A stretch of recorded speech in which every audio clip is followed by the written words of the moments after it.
नमस्कार दोस्तों, कैसे हैं आप सब। बहुत बहुत स्वागत है आपका हमारे इस चैनल पे। और आज मैं लेकर आई हूँ आपके लिए पितृपक्ष की एक बहुत ही पौराणिक कहानी। कहते हैं कि पितृपक्ष पे अपने पितरों से जुड़ी हुई कहानी सुनने से हमारे जो पितर हैं प्रसन्न होते हैं और हमें आशीर्वाद देते हैं। तो आइए सुनते हैं ये कथा। बहुत पुरानी बात है। योगी और भोगी नाम के दो भाई थे। दोनों भाई अलग अलग रहते थे, पर फिर भी दोनों भाइयों में बहुत प्रेम था। योगी बहुत ही धनवान था, पर भोगी बहुत गरीब। योगी की पत्नी को अपने धन पर बहुत घमंड था, किंतु भोगी की पत्नी बहुत सरल हृदय की एवं भोली भाली थी। पितृपक्ष आने पर योगी की पत्नी ने योगी को अपने पितरों का श्राद्ध करने के लिए कहा, पर योगी अपने पैसों को श्राद्ध कर्म पर खर्च नहीं करना चाहता था। उसने अपनी पत्नी को टालने की बहुत कोशिश की, पर योगी की पत्नी ने उसे समझाया कि ऐसा नहीं करने पर लोग उसे गरीब समझेंगे।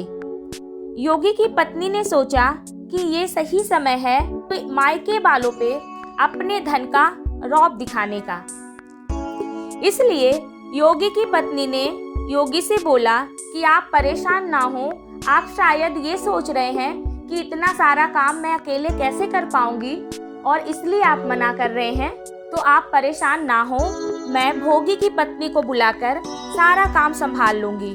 और इस तरह से योगी को समझाकर आखिरकार उसने श्राद्ध कर्म के लिए योगी को मना लिया और योगी को अपने मायके अपने लोगों को निमंत्रण देने के लिए भी भेज दिया। अगले दिन सुबह योगी की पत्नी ने भोगी की पत्नी को बुलाया।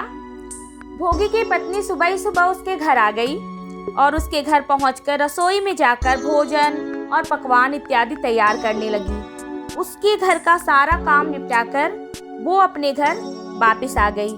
आखिर उसे भी तो अपने पितरों का श्राद्ध करना था। योगी की पत्नी ने भी उसको उसके घर जाने से नहीं रोका।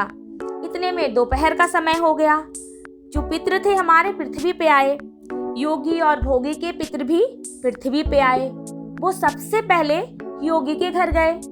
उन्होंने वहां देखा कि किसी ने भी उनके लिए भोजन नहीं निकाला है, भी उनके लिए तर्पण नहीं किया है।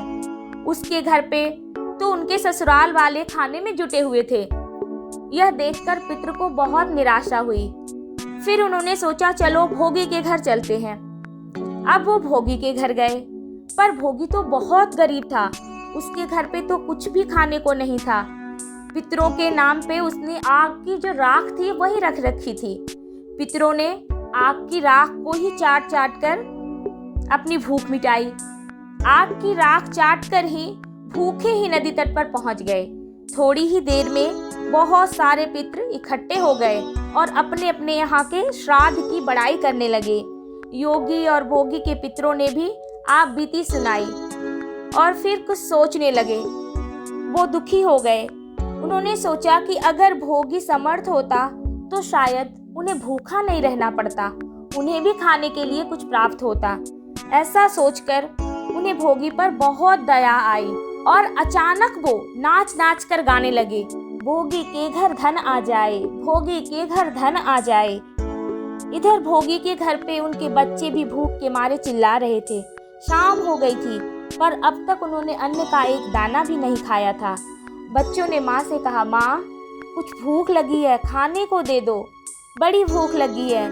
भोगी की पत्नी ने बच्चों को टालने के लिए कह दिया कि जाओ आंगन में जो टोकरी पड़ी है उसे खोल लो और जो कुछ मिल जाए मिल बांट कर खा लेना।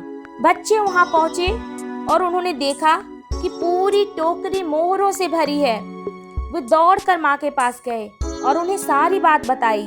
बच्चों की बात सुनकर वो दौड़ी दौड़ी आंगन में आई और टोकरी के मोहरों से भरा देखकर हैरान हो गई। इस प्रकार पितरों के आशीर्वाद से भोगी भी धनी हो गया और धन पाकर अगले साल जब पितृपक्ष का महीना आया तो भोगी की स्त्री ने तरह तरह के व्यंजन और पकवान बनाए और उसने ब्राह्मणों को बुलाकर पूरे रीति रिवाज के साथ श्राद्ध कर्म किया और ब्राह्मणों को दान दक्षिणा देकर विदा किया। अपने जेठ जेठानी को भी सोने चांदी के बर्तनों में भोजन करवाया। इससे उनके पितृ बहुत प्रसन्न हुए और तृप्त हो गए। जिस तरह भोगी के पितृ ने उसके श्राद्ध कर्म करने पर धन्य धान्य से संपन्न कर दिया, वैसे ही यदि कोई भी व्यक्ति अपने पितरों का श्राद्ध एवं तर्पण पूरी श्रद्धा एवं विधि विधान के साथ करता है तो उनके पितर भी उन पर प्रसन्न हो जाते हैं और धन्य धान्य से परिपूर्ण कर देते हैं। तो दोस्तों, आप भी अपने घर में अपने पितरों के लिए दान करें, जो भी तर्पण करें पूरी श्रद्धा भाव के साथ करें।